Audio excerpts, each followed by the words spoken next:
Y hola, soy Clara Grima y vengo a hablar de Harald Borg, un futbolista que hace periódico, aunque cuando he entrado en este escenario de lo que me han entrado ganas básicamente es de cantar, ¿no? Porque nunca he estado en un escenario tan bonito y debe ser que soy... Ahora no funciona esto. Ay, Dios. Bueno, me quedo aquí. Así sí va. Digo que debo ser muy simple porque también cuando vi el logo el dibujo que habían hecho tan bonito para el fondo de Quantum 13, también como a lo que me dedico básicamente, esa teoría de grafos, pues tampoco, esto no lo necesito, pues tampoco aguanté la tentación de añadirle unas rayitas y que fuera una triangulación, pero eso es una tontería muy grande, así que voy a hablar de lo que venía. Y yo vengo a hablar, pues aprovechando que tenemos este espectáculo de la ciencia tan maravilloso y con el que estoy disfrutando tanto alrededor de la figura de Borg, pues yo voy a venir a hablar de uno de los miembros de esa familia, que no es Niels, el premio Nobel, y pues, porque soy matemática, ¿no? Y porque de Niels van a hablar otra gente mejor que yo, que es de Harald, del hermano pequeño de Borg, que es el que está en esta foto aquí. Como se ve en esta foto, me encanta porque este es Niels. Y ya el niño apuntaba maneras para ser el padre de la mecánica cuántica, porque el niño está, pero no está en la foto, está borroso, es fantástica. Entonces, no hay quien controla al niño. Entonces, bueno, aparte de esa tontería, pues si leéis las biografías de Borg, pues Harald, su hermano, eso no funciona, se me había olvidado, fueron muy amigos siempre, Harald y Niels, estuvieron siempre juntos, incluso hasta en la madurez, porque el propio Niels pues, consultaba con Harald, que era matemático y era un eminente matemático, cuestiones relacionadas con la matemática. Y el pobre Harald, y digo el pobre, ahora explico por qué, pues tuvo la buena suerte de ser el hermano de este físico danés, de Niels Bohr, que fue una de las personas más importantes, y cuando digo la persona más importante es de todas las personas del país, no solo el científico más importante, lo cual le restó un poco de fama en sus campos, ¿no? Porque este hombre, aparte de ser matemático, como ya he anunciado en el título de la charla, que he hecho un poco de spoiler, fue futbolista. Y fue, creo que centrocampista, es este que está aquí, en la selección danesa de fútbol, en la selección nacional de fútbol, y con la selección danesa de fútbol en 1908 fue medalla de plata en los Juegos Olímpicos creo que de Inglaterra. De hecho, Harald estaba en creo que metió 2 goles, pero eso no sé si me lo estoy inventando. De hecho, Harald estuvo también en el 17-1 contra Francia, que está en el libro de los récords, como el partido con más diferencia en una competición olímpica.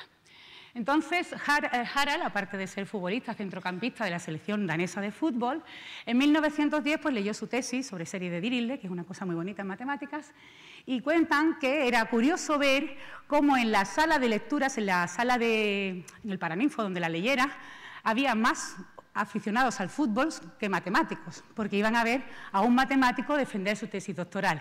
Entonces, eso a mí me parece fascinante, porque imaginaos lo que pasaría en España si uno de nuestros mejores científicos, que hemos tenido el gusto de ver aquí, es Sirac, fichara por el Barça. O sea, la cantidad de carnets que se sacaría la comunidad científica para ir al Nou Camp a ver a este señor jugar. O imaginaros la que se puede liar en el Paraninfo de una universidad si este hombre lee la tesis. O sea, impresionante.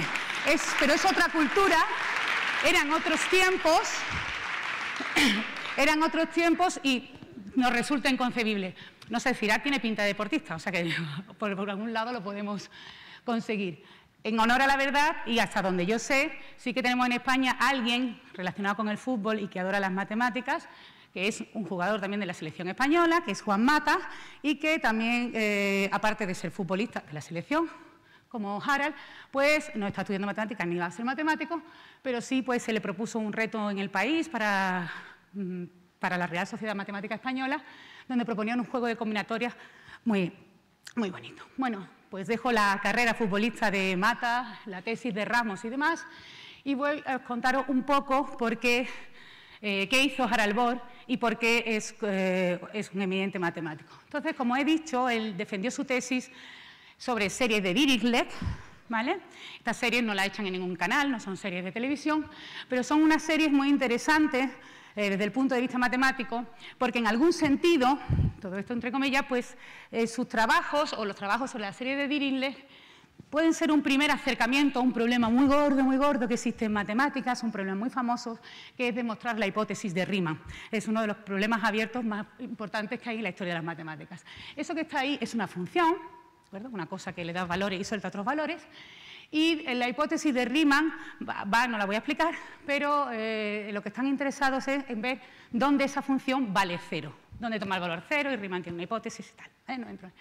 Entonces, lo que la serie de Dirichlet consiste en, si os fijáis, hay un 1 ahí, al lado de esa letra que es una sigma, y sustituirlas, en lugar de por un 1, por a sub n, donde a sub n es un número complejo. Entonces, uno podría pensar, si la función z, la primera que he enseñado, era complicada, esta va a ser peor. Pero no, muchas veces en matemáticas, irte a un caso general, pues favorece la resolución de los mismos. Entonces, digo que sus primeros 2 trabajos en serie de Dirichlet iban no en la dirección de demostrar la hipótesis de Riemann, pero bueno, por ahí.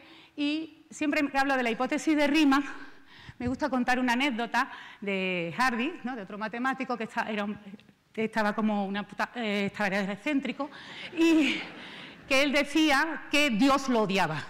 Él mantenía que Dios lo odiaba. Entonces, en cierta ocasión, fue a visitar a Harald Bohr, con el que trabajaba en verano, y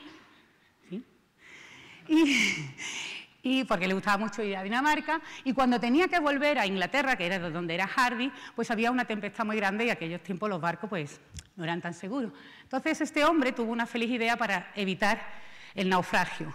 Le mandó una postal a Harald Bohr diciendo: he demostrado la hipótesis de Riemann. Entonces, ¿cuál fue el razonamiento de este señor tan excéntrico? Dice: Dios me odia tanto que no va a permitir que se hunda el barco, porque si se hundiera el barco yo pasaría a la historia como aquel que demostró la hipótesis de Riemann. Si conocéis, no me da tiempo, pero casi hablar de Hardy también merece un congreso, porque aparte de sus matemáticas, que eran importantes, era un personaje, como yo he dicho, excéntrico. Sin embargo, por lo que más se conoce a Harald Bohr en el mundo de las matemáticas, es por la definición de las funciones casi periódicas. En alguna biografía, y ahora no me acuerdo quién lo ha dicho, decía que le puso también el nombre que estaba tan bien puesto y era tan descriptivo que por eso no se le recuerdan como las funciones de Bohr, porque que era como se deberían de llamar.